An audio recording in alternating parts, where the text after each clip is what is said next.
Vamos lá pra fora, porque aqui o som tá muito alto. Ai, já tô até rouca de tanto gritar. Nossa, a colação tá demais, né? Demais? É? Você chama essa festa aqui de demais? Eu não tô vendo graça nenhuma. Ai, Guingo, tudo bem, né? Não é nada demais, assim, porque como todas são iguais, mas é a formatura do seu irmão. Tá, grande coisa. Vai ser mais um na família que se formou em odonto. Só porque meu pai fez odonto, só porque eu fiz odonto, o criativo do meu irmão quis fazer o quê? Odonto.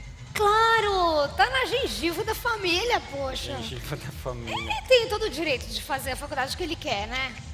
E, claro, o pai fez, o irmão fez, tá? Tem tudo a ver. Para de ciúme bobo, vai. Tá, uma coisa eu tenho que te falar. Ah, Digno de mérito aquele menino conseguir terminar alguma coisa. É. Né? Eu achei que ele não fosse conseguir terminar nenhum curso de redação. Ah. Quanto mais uma faculdade. para de desdenhar teu irmão também. A gente tem mais é que celebrar mesmo a formatura dele, vai. Não Super vem, legal. não vem com sentimentalismo barato pra cima de mim, não. Uma coisa é fato. Você acha que um cara com histórico que nem o dele ia conseguir emprego numa empresa? Na sua empresa, vocês contratariam uma pessoa igual ele? Bom, mas essa é a chance dele mudar a vida dele. Começar Mudar a trabalhar de com o vida pai, como? com você. Tá, mas isso que me deixa revoltado. Thaís, você não lembra quantas vezes eu tive que sair de madrugada para buscar ele na balada, que ele estava tão chumbado que não conseguia nem voltar para casa? Ai, Guigo, mas tudo bem. E aquela vez na delegacia, Eu lembro. eu fui até a delegacia de madrugada para buscar ele, porque se meteu numa briguinha lá com os amigos. Quem teve que buscar ele? Você... Sobra tudo para mim. Sempre você... Mas a gente tem mais é que festejar e se alegrar e celebrar junto com ele, vai. Não, É uma não. grande conquista isso daqui. Não, e você acredita que meu pai fez até uma sala no nosso consultório, bem bonita, só para aquele responsável trabalhar. Não é justo isso, Thaís. Não me espanta e não me surpreende. Ele é tanto seu pai como é pai dele. Claro que ele vai fazer isso. Tá, mas isso que me deixa revoltado. Eu mereci, eu me esforcei a vida toda, tirava A em todas as matérias, era um dos 3 melhores alunos de todos os tempos da universidade. Teve até aquele doutor lá, o doutor Roberto Stefanovitz lá. Nossa, ele te convidou para participar de um grupo especialíssimo lá da faculdade, uma pesquisa. Esse arrependimento no matasse, dia da né? formatura, você nem tinha experiência nem nada. Tá vendo? Isso mostra o quanto você era reconhecido pelo seu esforço. Eu devia ter aceitado trabalhar com ele. Eu poderia estar agora na equipe de cirurgia dele, recebendo menção honrosa, sendo referência internacional, mas não, escolhi trabalhar com o papai. E agora eu vou ter que aguentar aquele responsável lá na nossa clínica. Foi escolha sua. E uma coisa não se compara com a outra, tá?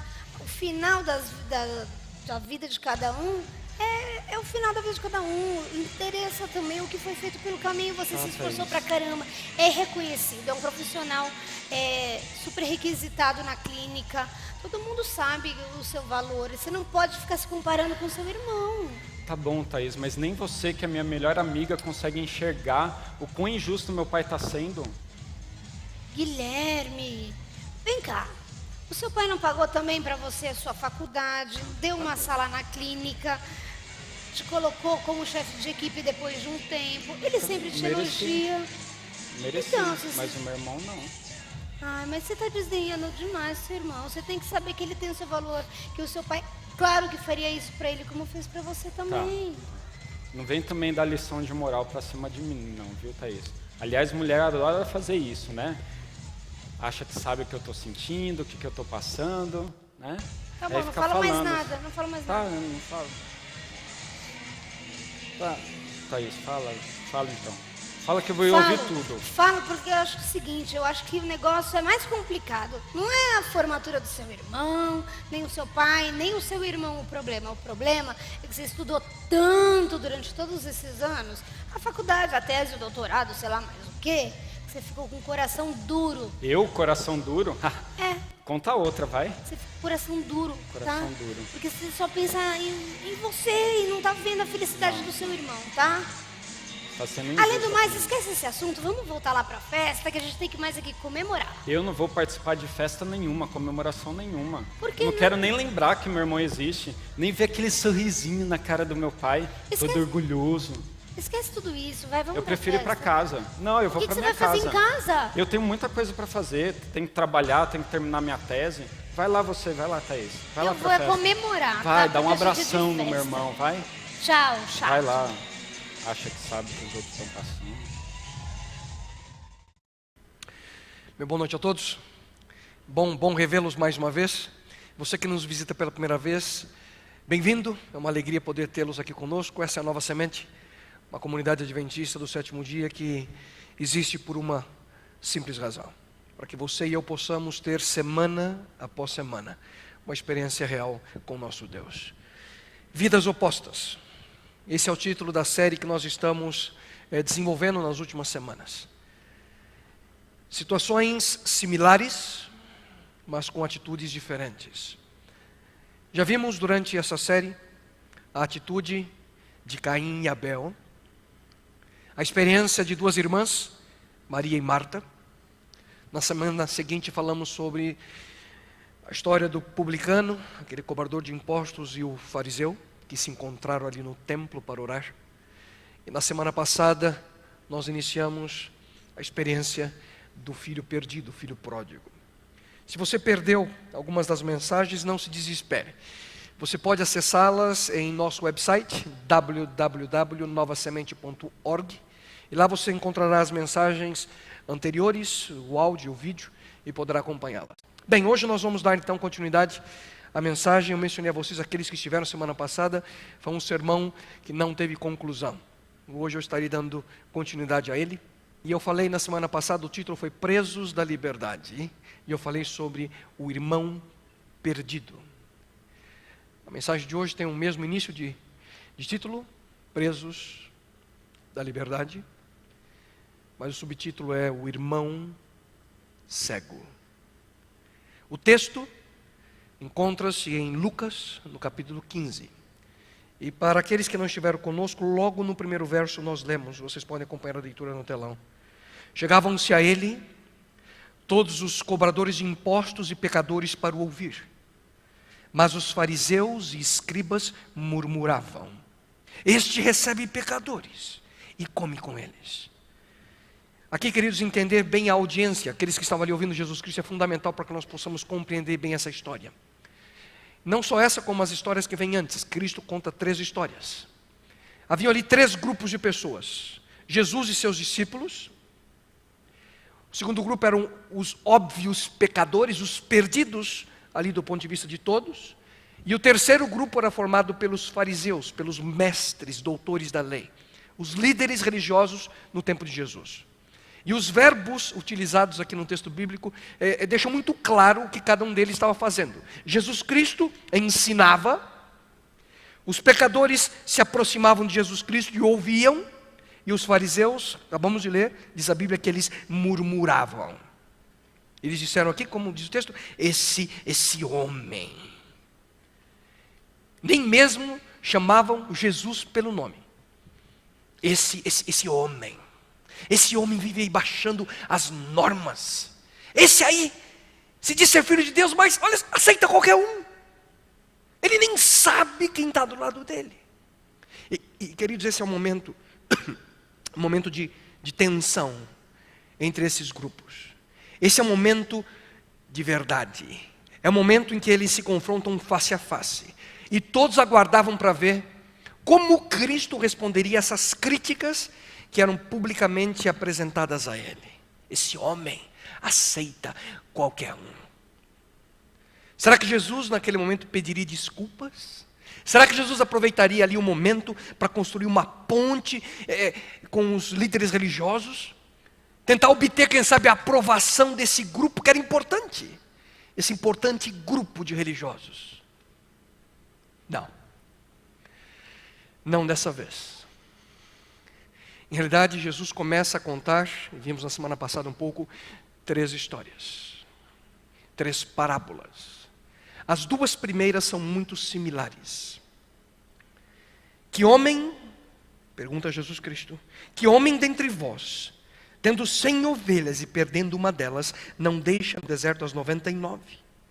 E quando a encontra, não se alegra, prepara uma festa para celebrar por ter encontrado a ovelha perdida. Essa era a conclusão da primeira história de Jesus Cristo. Um pastor que perdeu uma de suas ovelhas e sai em busca e encontra. E volta celebrando. E muito provavelmente, ao ouvir essa primeira história, todos concordaram. É isso mesmo que acontece. Volta feliz. Festa! Muita festa. E Jesus continua contando uma segunda história, que tem praticamente a mesma estrutura e a mesma realidade. Na parte final da história ele pergunta, ou qual a mulher, que tendo 10 dracmas, 10 moedas, se perder uma, não acende a candeia, varre a casa e busca com diligência até achá-la. E quando a encontra, de maneira semelhante ao pastor, não convoca ali e convida suas amigas para uma festa, para comemorar o encontro da moeda que estava perdida. E sem dúvida alguma, queridos ouvintes de Jesus, mais uma vez concordaram. É isso mesmo que acontece. Festa! Muita festa! E de certa forma, queridos, eles compreendiam bem o significado. Eles estavam entendendo o significado das histórias de Jesus Cristo. Por um lado, Cristo estava sendo bem reflexivo, mas por outro lado, Cristo estava sendo provocativo. De certa forma, Cristo ali deixava com que aqueles pecadores pensassem que eles eram, e eles se viam assim, eu sou a ovelha perdida, eu sou a moeda perdida. E Jesus claramente vai se apresentando como aquele que busca. Cristo se apresenta, Ele é o pastor. Cristo se apresenta, Ele faz o papel da mulher. Em outras palavras, Cristo estava dizendo, eu não tenho que pedir desculpas por aceitar essas pessoas. Mas quando eu vejo elas se aproximando de mim, vocês estão testemunhando o trabalho de Deus na vida humana. E até esse momento, queridos, se as coisas estavam calmas, o problema realmente surge quando Cristo começa com a terceira história. A palavra de Deus nos diz, Jesus continuou. Certo homem tinha 2 filhos. E aqui, queridos, ele começa uma história diferente. O primeiro filho, se você conhece bem a história, ou esteve conosco na semana passada, é considerado o filho rebelde. Ele demanda do pai a sua parte na herança. Ele vai para uma terra longínqua, distante, perde tudo, atinge ali o fundo do poço, fica desesperado, pensa em um plano, volta para casa, o pai o abraça, o aceita e começam uma festa. E essa história, queridos, é comumente conhecida como a parábola do filho pródigo. É assim chamada por causa desse rapaz. E geralmente os sermões, as mensagens que são elaboradas, focam nele, no filho rebelde, o pródigo. Mas para os ouvintes de Jesus, o real drama, para aqueles que ouviam a história de Cristo, o momento explosivo não começa até a metade da história, quando o segundo personagem é introduzido. O filho mais velho. E se você acha que a coisa estava tensa até aqui, e não tenho dúvidas que estava, você não viu nada ainda. Lembre-se que os ouvintes de Cristo estavam divididos em categorias. Jesus, o mestre e os seus discípulos, os pecadores, os losers, os perdidos espirituais, e do outro lado os murmuradores, os líderes espirituais da época. Que eles ouçam com atenção as palavras de Jesus. Enquanto isso, o filho mais velho estava no campo. Quando se aproximou de casa, ouviu a música e a dança. Então chamou um dos servos e perguntou-lhe o que estava acontecendo. Este lhe respondeu: seu irmão voltou e seu pai matou o novilho gordo, porque o recebeu de volta são e salvo. O filho mais velho encheu-se de ira e não quis entrar. Então seu pai saiu e insistiu com ele. Mas ele respondeu ao pai: olha, todos esses anos tenho trabalhado como um escravo ao teu serviço e nunca desobedeci às tuas ordens. Mas tu nunca me deste nenhum cabrito para eu festejar com os meus amigos. Mas quando volta para casa esse teu filho, que esbanjou os teus bens como prostitutas, matas o novilho gordo para ele. Disse o pai: meu filho, você está sempre comigo, e tudo o que tenho é seu. Mas nós tínhamos que celebrar a volta desse seu irmão e alegrar-nos, porque ele estava morto e voltou à vida. Estava perdido e foi achado. Queridos, uma das marcas geniais dos ensinamentos de Jesus Cristo é que irresistivelmente nós encontramos a nós mesmos. Nós nos identificamos com os personagens de suas histórias, os personagens apresentados. Uma das maneiras que nós podemos aprender sobre nós mesmos é refletir, é nos envolver nas histórias de Cristo, as histórias que Cristo contava. E por falar em história contada, certa professora, ao estar contando a história do filho pródigo para um grupo de crianças, como que nós temos? Agora eles estão lá reunidos, as professoras estão contando histórias a eles. E ela conta toda a história e no final ela faz uma pergunta para as crianças. E ela diz assim: houve um personagem nessa história que o retorno do filho pródigo não trouxe alegria alguma. Nada de alegria, nada de risos, nada de celebração, apenas tristeza. Quem foi ele? Uma das crianças levantou o braço e respondeu: o novilho gordo, professora.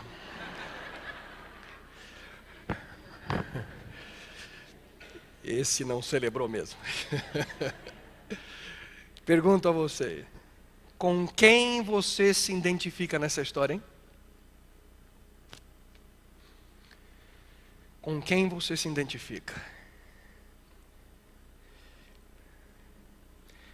Eu me identifico com o filho mais velho. Eu sou o filho mais velho na minha família. E eu sei o peso e a responsabilidade em ser o filho mais velho. Quantos aqui são filho mais velho? Deixa eu ver as mãos. Temos aí diversos companheiros. Oi, gente. Sempre tentando agradar nossos pais. E eu sempre tentei agradar os meus pais, meus professores. Sempre tentei fazer as coisas certas. Sempre tentando dizer as palavras adequadas, sempre tendo a certeza de que as pessoas tivessem uma ideia correta desse irmão que ficava em casa trabalhando duro. E geralmente eu fazia as coisas certas. Eu nunca fugi por uma terra longínqua. Eu cresci, queridos, na região ali do ABC, em São Bernardo do Campo. E a terra mais longínqua que eu conheci era Santo André. Quando eu estava no 2º grau, fiz uma escola técnica ali em São Bernardo, a ET.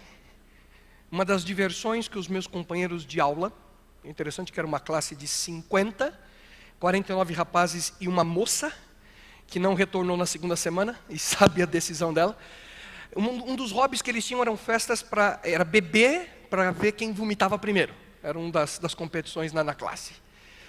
Mas eu nunca participei das festas com eles. Nunca aceitei os convites. Talvez porque eu queria fazer o que era certo. Ou talvez porque, para ser honesto, eu nunca tive a coragem de me envolver com eles. Eu pensava assim: pobre desses que vivem numa terra distante. Mas a verdade, queridos, é que muito provavelmente, mesmo sem reconhecer, quem sabe eu tinha inveja dos pródigos. Porque eles viviam aparentemente sem qualquer sentimento de culpa, curtindo a vida. Mas eu estava ali sempre pronto para criticá-los.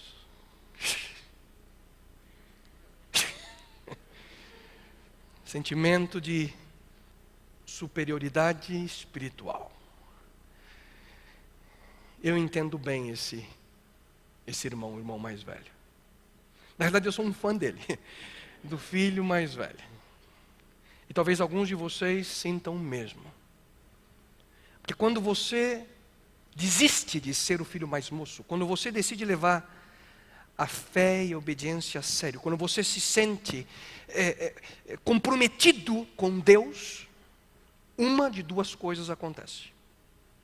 Ou você começa a ser como o pai, ou você começa a se tornar como o filho mais velho. E Deus, queridos, ouçam com atenção, Deus não quer que a segunda opção seja a sua escolha. Frio. Hipócrita. Com ideias errôneas sobre o que é maturidade espiritual. Não, Deus não deseja isso de você. Mas eu pergunto a vocês, qual era o real problema do filho mais velho no seu coração? Qual é a diferença entre aquilo que nós podemos chamar de síndrome do filho mais velho, ou um relacionamento real com Deus? É a mesma diferença entre professar, e ouçam bem, é a mesma diferença entre professar ser um religioso e viver uma experiência verdadeira com Deus. Olhe profundamente para o seu coração. Por quê? Porque cada um de nós precisa identificar e rogar a Deus que remova a síndrome do filho mais velho de dentro de nós. Porque essa síndrome, essa doença, querido, sufoca por completo. Essa é a história. Esse é o drama. Esse é o clímax. E para esse momento, e foi para esse momento que Cristo estava construindo o contexto com as histórias anteriores. Foi para esse momento que Jesus Cristo foi levando a mente de todos os seus ouvintes. E ele chega a esse ponto. Não se esqueçam. De um lado, os pecadores, os perdidos espirituais. Do outro lado estavam aquelas pessoas arrogantes, orgulhosas, que tinham a noção de justiça própria, de que eram justas, que eram boas. E Jesus fala de uma ovelha perdida. Cristo fala de uma moeda perdida. E agora ele fala de um filho perdido que volta para a casa do seu pai. E o pai dá uma grande festa. Mas o filho mais velho, lemos que ele está indo em direção à casa e ele ouve música. Ele ouve alegria, danças. E, queridos, é importante destacar aqui que esse evento é um evento que envolvia toda a comunidade, toda a vila. Aquela era uma sociedade extremamente relacional, comunitária. E essa era, sem dúvida alguma, pelas características do texto bíblico, uma família que tinha recursos financeiros. Se eles tinham como fazer churrasco com um novilho gordo, somente para aquele momento, era sem dúvida alguma porque era uma família proeminente, uma família com bens materiais. Todos na vila sabiam o que estava acontecendo. O filho mais moço retornou. Todos sabiam o que tinha acontecido com ele. A festa era um evento que envolvia todos, era público. Todos estavam ali. E isso é extremamente significante. Nós vamos voltar a esse ponto em mais alguns minutinhos. Se o coração do filho mais velho estivesse como deveria estar, quando ele ouve a festa, o mínimo que ele devia fazer era entrar e ver por si mesmo o que estava acontecendo. Era o mínimo que ele deveria fazer. Só que ele nem sequer entra em casa. Ele só pergunta para um dos servos: o que está acontecendo? Ei, o que está acontecendo? E ele escuta a resposta. Veio teu irmão.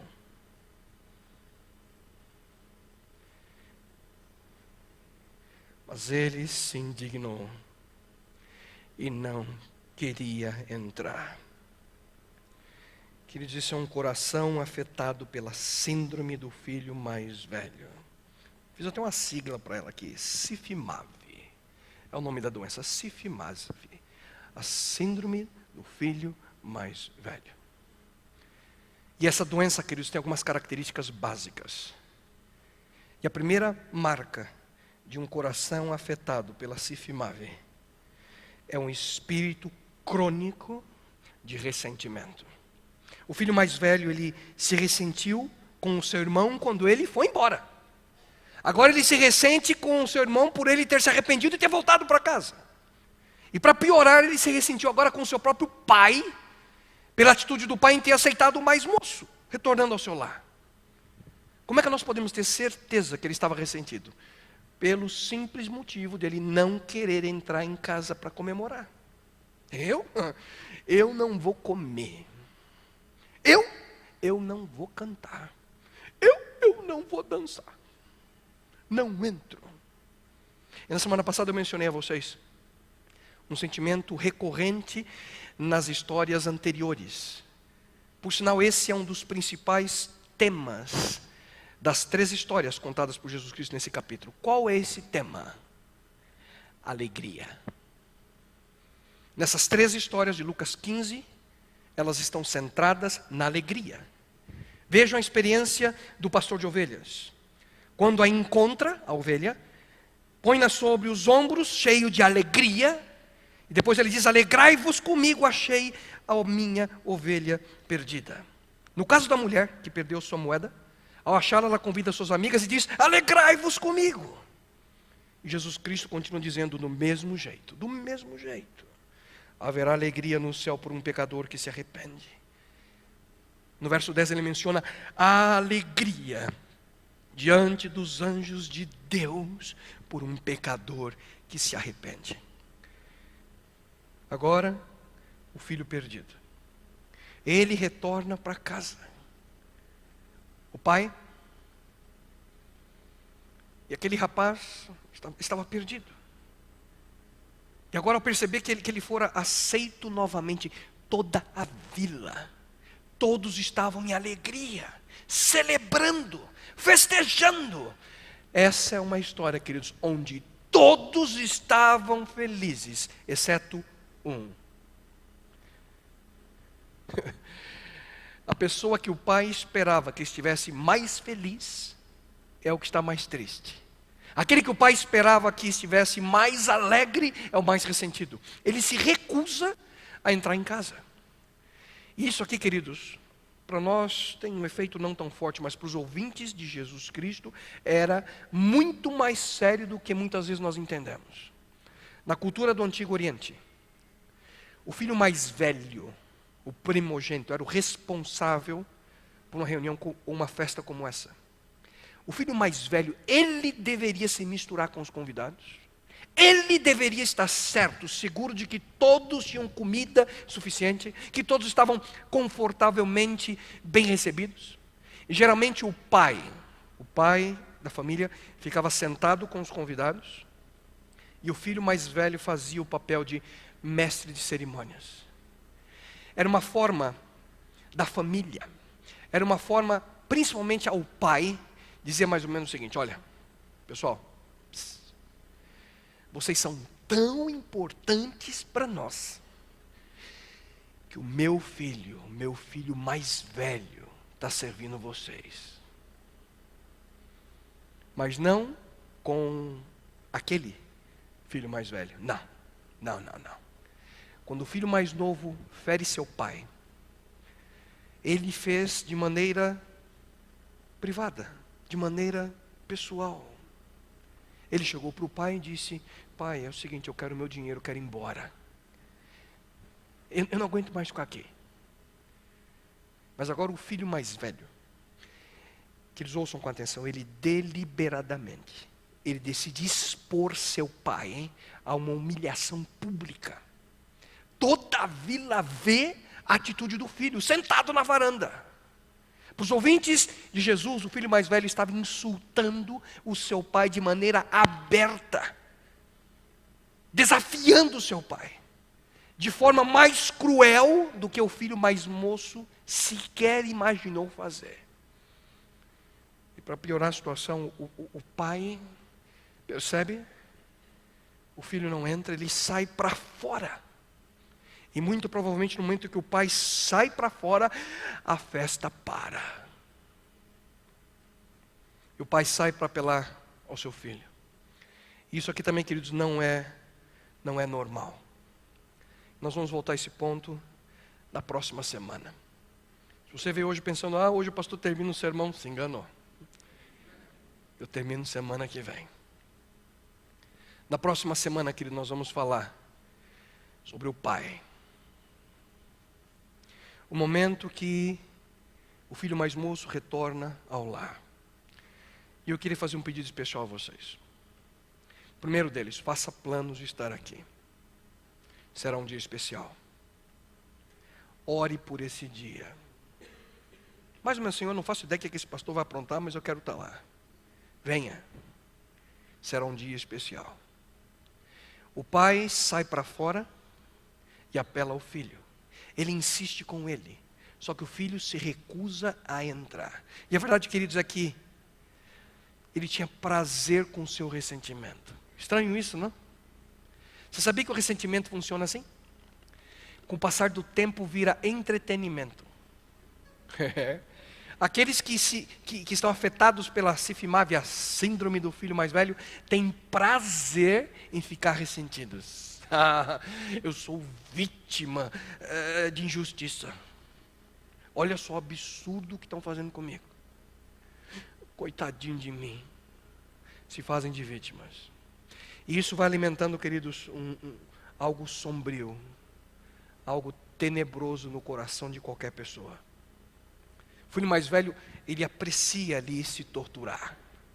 Ele fica lá, sentadinho na varanda, ouvindo a música, ouvindo a dança, escutando, sentindo o cheiro do churrasco, mas se recusa a entrar. Podem comer, podem beber, podem cantar, podem dançar. Nenhum deles sabe que eu sou a vítima dessa história. Tudo isso ia apenas alimentando o seu senso de autojustiça, a sua superioridade. A sua superioridade. Queridos, ressentimento machuca. E há pouco tempo atrás é como se você segurasse uma brasa em sua mão para jogar em alguém. Só que você fica na sua mão só se queimando. Ressentimento te destrói. Queridos, há uma festa acontecendo. E todos os que estão ali, naquele momento, aprendem a viver o perdão e a graça que o Pai estende ao Filho. Aqueles que aceitam a viver pela graça, e aqui numa amplitude maior, a graça da cruz do Calvário. Aqueles que aceitam o que Cristo fez por eles, estão aprendendo a viver libertos do ressentimento e vivendo em comunidade. Mas muitos escolhem ficar sentados na varanda.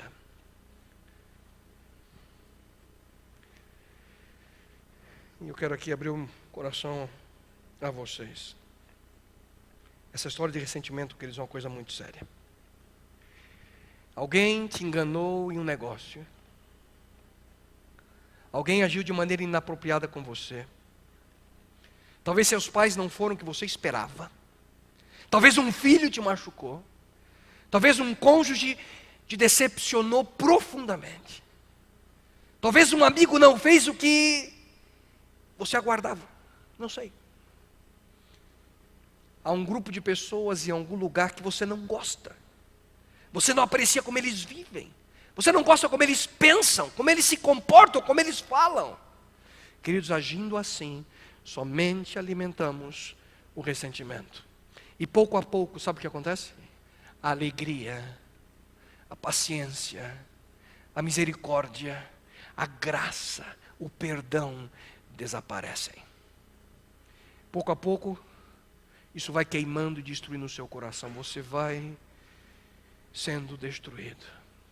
E eu pergunto a você, quando é que você vai deixar isso de lado, hein? Quando é que você vai perdoar? Quando é que você vai estender a mão?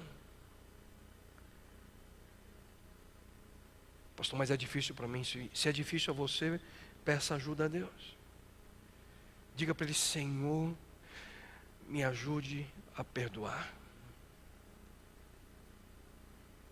E eu te pergunto, nesse início de noite, você vai entrar em casa? Você vai entrar na casa? Ou você vai ficar sentado na varanda? Uma outra marca dessa terrível doença, da síndrome do filho mais velho, além do espírito crônico de ressentimento, é o espírito crônico de reclamação. O texto bíblico diz: mas ele respondeu ao seu pai: olha, todos esses anos tenho trabalhado como um escravo ao teu serviço, nunca desobedeci às tuas ordens, mas tu nunca me deste nem um cabrito para eu festejar com os meus irmãos. Espírito crônico de reclamação. O pai sai ali para apelar o seu filho, mas escuta dele: olha aqui, pai, eu sempre dei duro aqui nessa fazenda, e olha só o que você está fazendo comigo. Vê se isso é jeito de retribuir todo o meu esforço. O senhor nunca me deu um cabritinho para me comer com meus amigos. E aqui, queridos, há um outro ponto que sem dúvida alguma assustou os ouvintes de Cristo. É que o filho não se dirigiu ao seu pai chamando-o de pai. Nos nossos dias a coisa é diferente, né? Lá em casa eu chamo meus filhos: quê? Eu lembro quando eu era pequeno: senhor, senhora, senhor. As coisas mudam, né? Eu tenho certeza que aqueles de um pouco mais idade lembram-se como era o tratamento com seus pais. Só que nos dias de Cristo, deixar o respeito de lado era inadmissível. Se acontecesse, era um verdadeiro tapa na cara do pai. Para se ter a noção de quão profunda e triste foi a atitude do filho mais velho, no verso 12, antes desse texto que lemos hoje, quando o filho mais moço disse para o pai: pai, é o seguinte, estou cansado dessa vida de caipira, cansei, eu estou esperando o dia da sua morte, eu quero a minha parte na herança, estou fora daqui. Mesmo nesse momento, o filho pródigo, o mais moço, ele começa a sua fala, leia na Bíblia, verso 12. Ele se aproxima e diz: pai, me dá parte da herança. Mas não o filho mais velho, não. Você se lembra como eu ensinei a vocês? Quem é que estava assistindo tudo isso? Toda a vila. Toda a comunidade nesse momento estava ali. E esse foi um diálogo público entre o pai e o filho mais velho. Ele já tinha humilhado o pai por não querer entrar e cumprir a obrigação de família como primogênito. Agora ele começa a reclamar, mais ou menos o seguinte: escuta aqui, ô velho, todos esses anos eu trabalhei que nem um escravo para você. E aqui, queridos, está a ironia da situação. Ele tem coragem de dizer para o pai: eu nunca transgredi um simples mandamento. É literalmente o que ele disse: eu nunca transgredi um mandamento sequer. Será?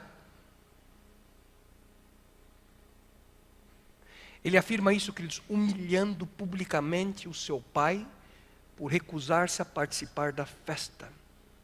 Ele afirma isso desafiando publicamente o desejo do pai de estender o perdão e amar o filho mais moço. Eu nunca transgredi o teu mandamento. Queridos, ouçam bem.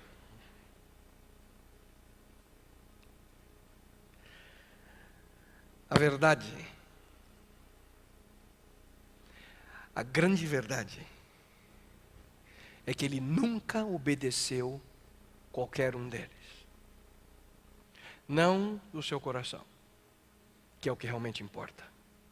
A verdade é que o filho mais velho não entendia coisa alguma sobre obediência. O que ele sabia era conformidade. Ele sabia seguir regras, Só que ele estava cheio de orgulho, cheio de superioridade, cheio de rancor, cheio de ressentimento, cheio de inveja, cheio de amargura, cheio de sarcasmo, cheio de gozação, engano, condenação, falta de compreensão, falta de amor, falta de misericórdia. Cheio de sentimentos negativos e destrutivos. Ele estava perdido.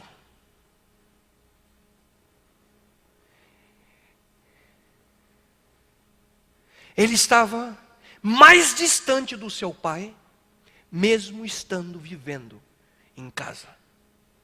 Ele estava bem mais distante do que o seu irmão que estava num país longínquo.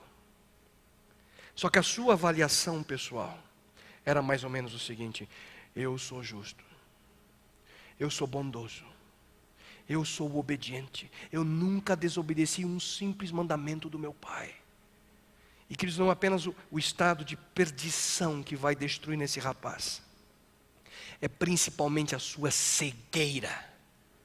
Ele estava perdido, mais perdido do que o seu irmão, mas sem qualquer capacidade de amar, que é o que realmente importa.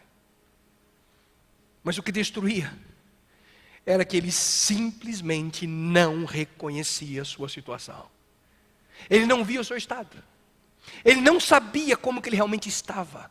Ele se achava bem. O filho cego. E essa poderia também muito bem ser a parábola conhecida. Além daquilo que nós chamamos a parábola do filho pródigo, poderia também ser conhecida como a parábola do filho cego. Pergunto a vocês, o que vocês acham que estava acontecendo com aqueles que ouviam a história de Jesus? Hein? O calor ia ali subindo dentro deles. A reclamação era a seguinte: tanto tempo te servindo, mas sem receber nada em troca. Não se esqueça que o filho mais moço já tinha recebido a sua herança. Tudo aquilo que restava dos bens seria do filho mais velho. Essa história também, queridos, tem um forte toque financeiro, como muitas outras. O filho mais velho, ele estava ali fazendo as contas. Em outras palavras, ele estava dizendo para o seu pai: você está usando o meu dinheiro, a minha herança, o meu bezerro gordo, dando uma festa para ele, e espera que eu fique feliz com isso. E a resposta do pai é isso mesmo, filho. Filho, deixa isso de lado. Filho, entra. Filho, vamos celebrar. Filho, fica feliz, filho. Só que ele não está disposto a ficar feliz. Por quê? Porque ele estava sendo totalmente dominado por esse espírito crônico de reclamação. Reclamando. Não satisfeito. Simplesmente ele toma a decisão de ficar do lado de fora.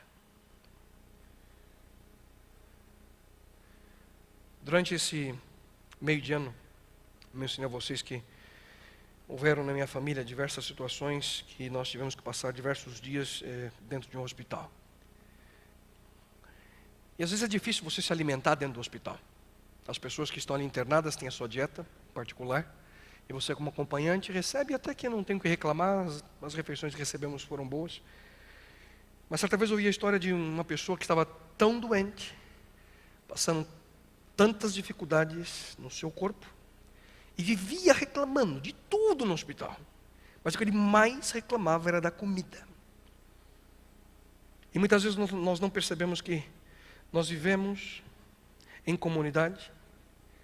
Isso aqui pode ser chamado como um hospital da graça. Mas alguns vivem sempre reclamando. Sempre reclamando.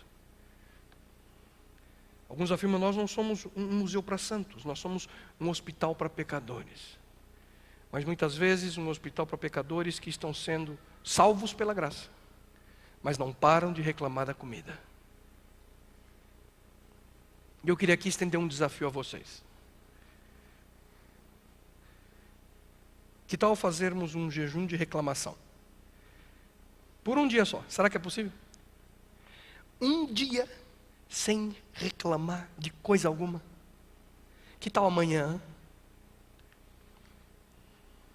Topam? Um dia inteiro sem reclamar. Quantos vão tentar comigo? Deixa eu ver as mãos aqui. Quantos acham que é uma ideia estúpida? Deixa eu ver as mãos aqui. Bom. Vamos tentar um dia sem reclamar? Não é tão simples assim. Queridos, mais uma terceira marca da síndrome do filho mais velho, para concluirmos. É o espírito crônico de julgamento. Ressentimento, reclamação e agora julgamento. Perceba só a linguagem usada pelo filho mais velho. Ele diz: vindo, porém, este teu filho. É o teu filho. Ele não diz vindo meu irmão. Não. Esse teu filho é algo que você diria se você fosse um estranho à família. Não um membro. Muito menos um irmão. Seu filho. Percebem? Ele fala como se não fosse mais parte da família. Ele está, de certa forma, renunciando sua posição de filho, de irmão. Eu pergunto a vocês, quão cego ele realmente estava? Que julgar não é apenas apontar o que alguém tem feito de errado. Todos nós precisamos de pessoas, amigos, que, em uma atitude de amor, façam isso conosco. Pessoas que chegam, se aproximam com amor e nos mostram: olha, não está legal isso que você está fazendo. E nós precisamos desse tipo de amizade. Porque em diversas áreas da nossa vida nós precisamos mudar. Julgar é quando nós falamos de uma certa distância, sem compaixão, sem nenhuma obrigação, sem nenhum desejo de ajudar, sem compreender as razões e talvez assim com um certo prazer pelo fracasso da outra pessoa. E a gente aponta e julga. Qual é o resultado? Essa atitude, queridos, ela vaza. Essa atitude de julgamento, ela vaza como uma coisinha chamada fofoca.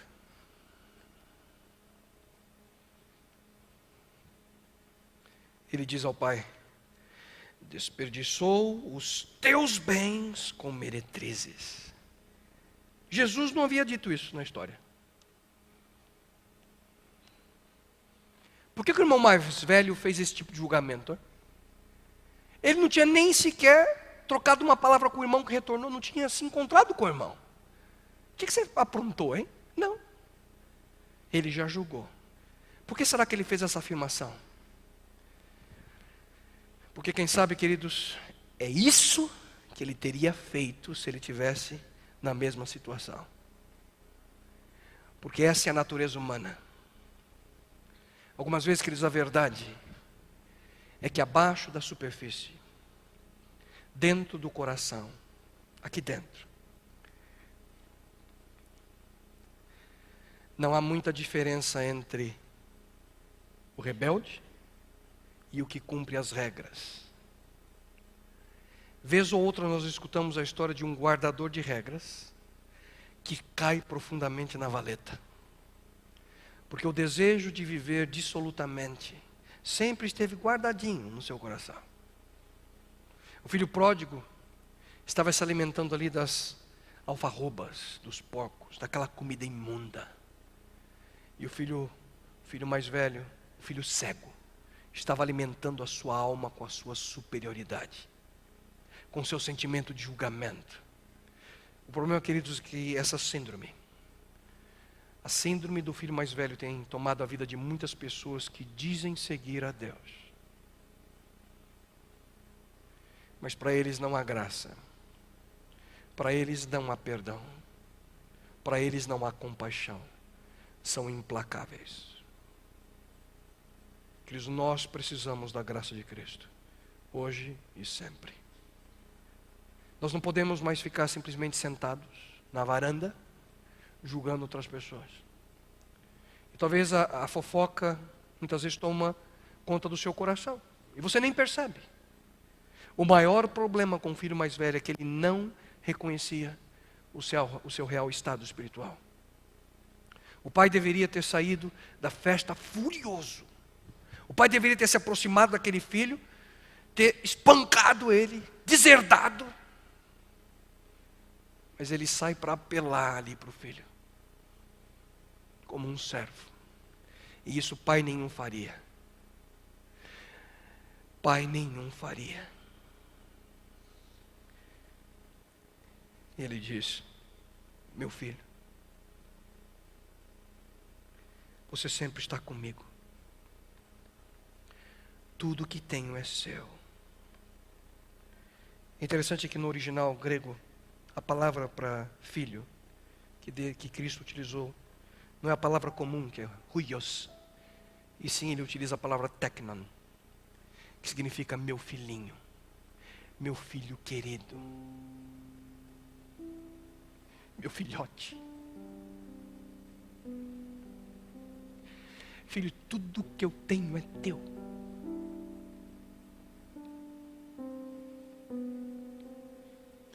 Ali diante de toda a vila, o pai assume a dor. O pai assume a vergonha, a humilhação de um filho rebelde, um filho perdido, que ele aceita de volta. E agora aquele pai paga o preço para estender sua graça a um filho perdido também, mas um filho cego. Um filho cego ali pela sua autossuficiência. Um filho cego pela sua ira. Um filho cego pelo seu egoísmo. Mas nós tínhamos que celebrar, diz o pai, nós tínhamos que celebrar a volta desse seu irmão e alegrar-nos porque ele estava morto e voltou à vida, estava perdido e foi achado. Filhinho, meu filho querido,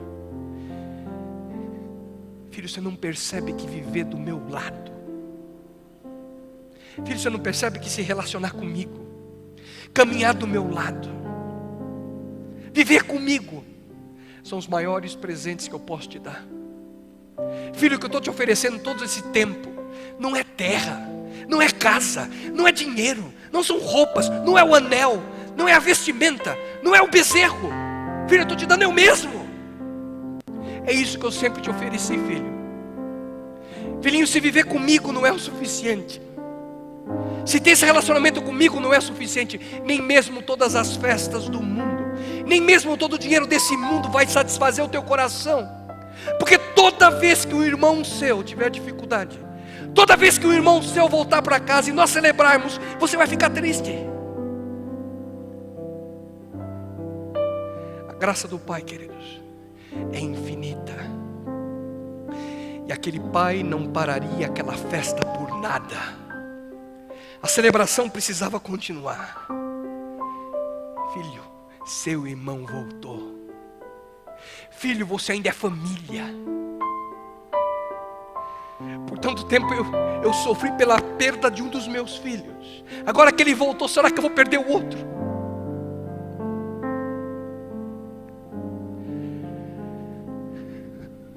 Silêncio. Silêncio. O pai olha nos olhos do filho mais velho. E o que é que ele vê? Raiva, confusão, tristeza, não sei.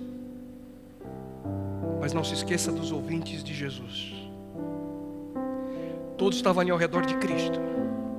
E todos estavam ali aguardando para ouvir o final da história.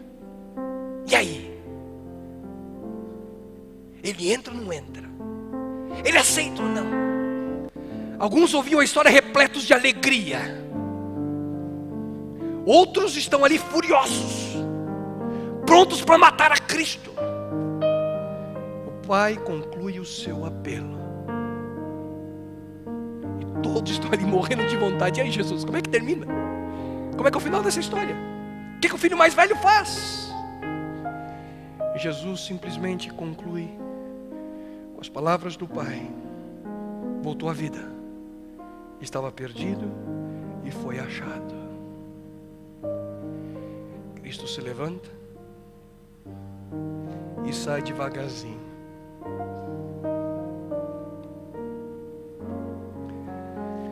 Cristo, queridos, nunca termina a história. Por quê? Será que Jesus não conseguiu bolar um final legal para essa história? Não. É porque o final dessa história tinha que ser escrito por outra pessoa. Cada pessoa que ia ouvir essa extraordinária história tem que decidir como ela termina. Porque essa história, queridos, não é a história de Jesus. Essa história é a minha história. Essa história é a sua história. E essa história termina em uma de duas formas. Ou o filho dá as costas para o pai e retorna ali para o seu trabalho. E vive amargurado, com tristeza, alienação para o resto da vida. Nunca mais entra em casa. Ou aquele filho cai de joelhos diante do seu pai. Tem aquele coração duro, quebrado. Começa a chorar, abraça as pernas do pai. Suplica perdão. Suplica para ser aceito mais uma vez. Então ele entra em casa. Corre em direção do irmão mais novo. Ou para aquilo que sobrou do irmão. Ele se lembra ali abraçado dos momentos juntos que passaram quando eram crianças. Ele abraça, beija o irmão.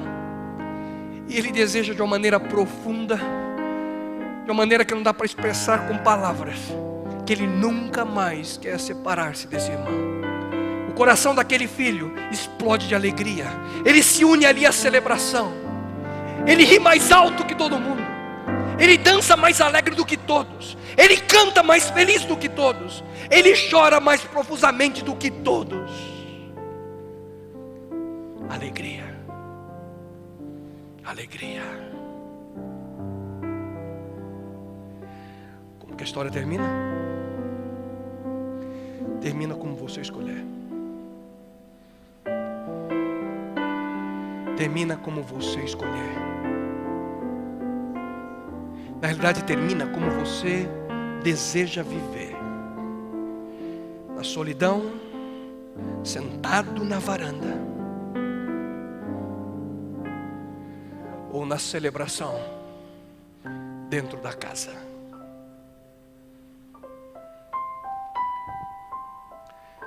A escolha é sua. A escolha é integralmente sua.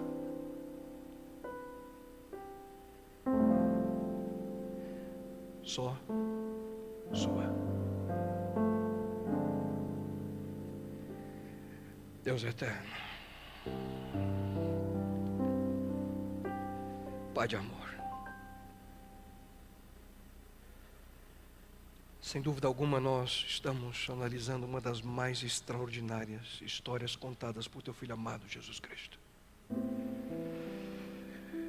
A profundidade dessas palavras,